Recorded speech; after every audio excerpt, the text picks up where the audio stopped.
Une œuvre politique tout à fait extraordinaire par un homme dont j'aimerais bien trouver des analogues dans le monde politique actuel et dans les candidats en particulier à l'élection présidentielle.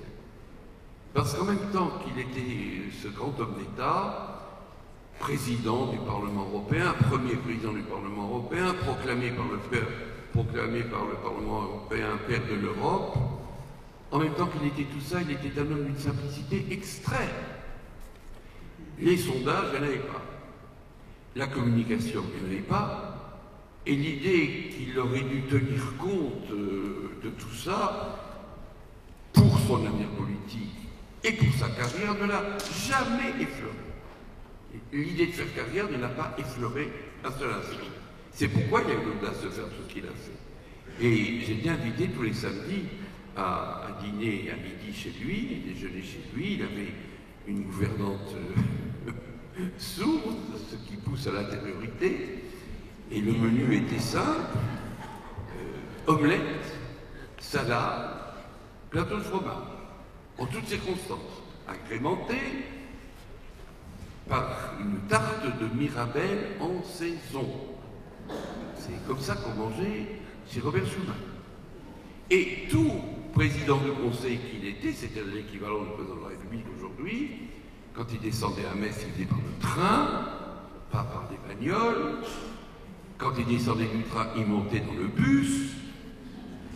Et les policiers désespérés lui couraient après le bus. Et oui, forcément, pour le protéger.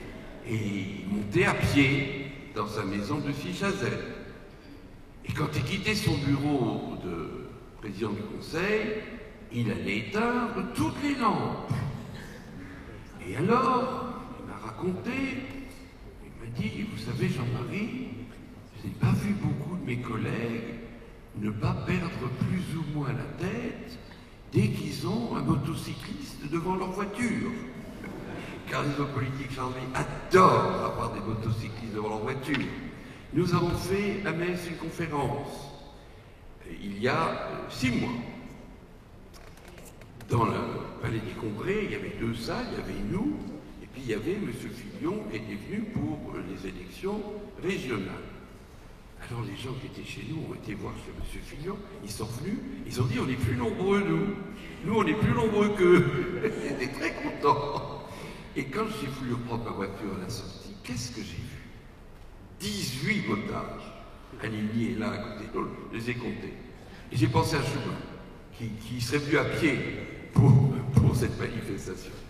Donc vous voyez qu'il avait cet homme une étrange sensibilité écologique avant son époque.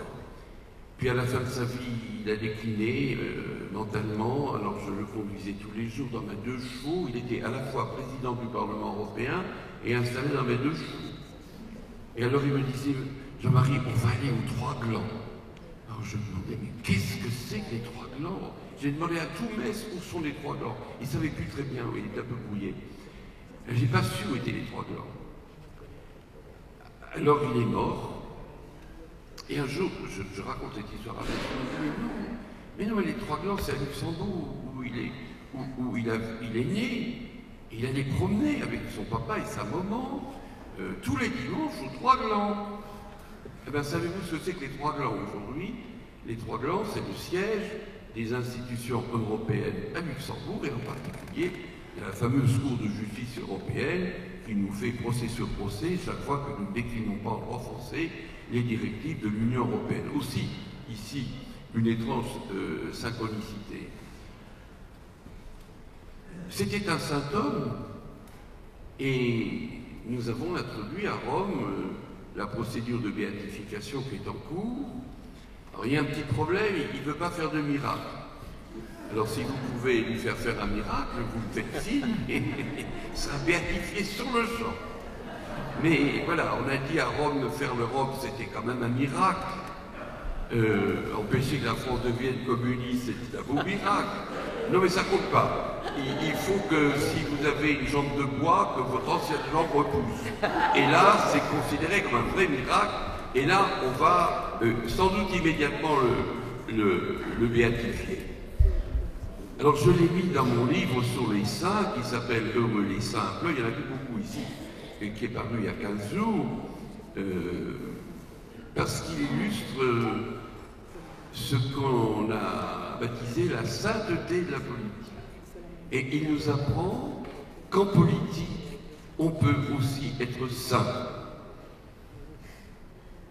Je termine sur lui et cette rencontre du premier type, parce qu'il s'est passé après le lancement de l'Union européenne.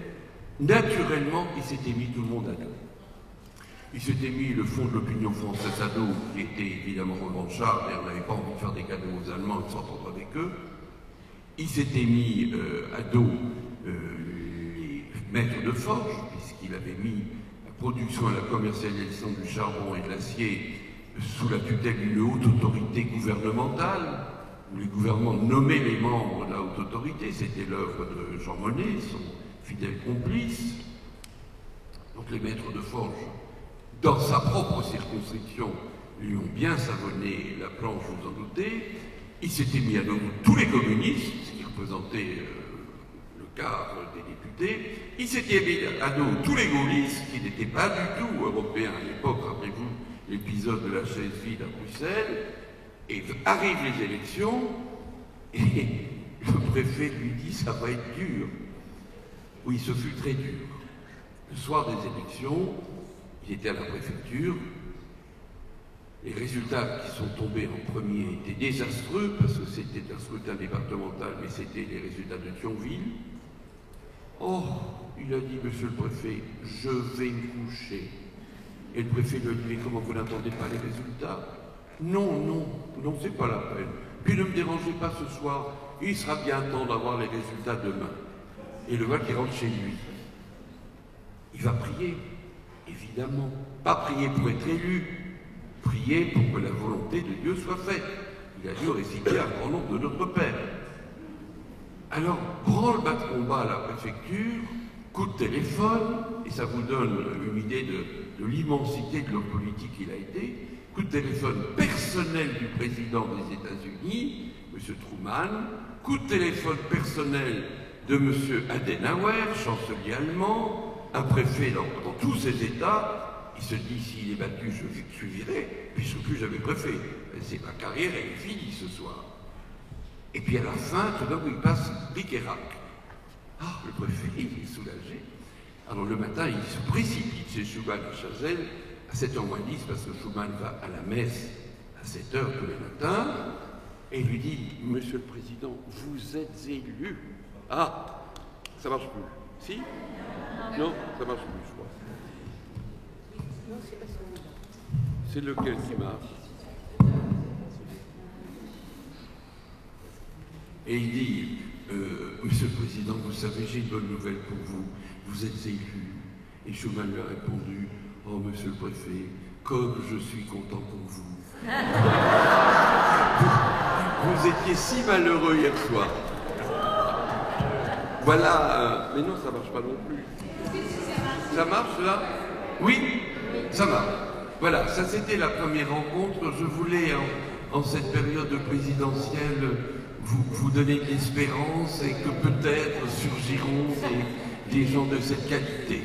Nous manquons de gens de cette qualité qui seraient capables de nous orienter un peu plus vite dans les directions que nous avons évoquées pendant toute cette journée, avec un tout autre rapport évidemment à la nature, avec un tout autre rapport aux autres humains et surtout avec un tout autre rapport à l'argent.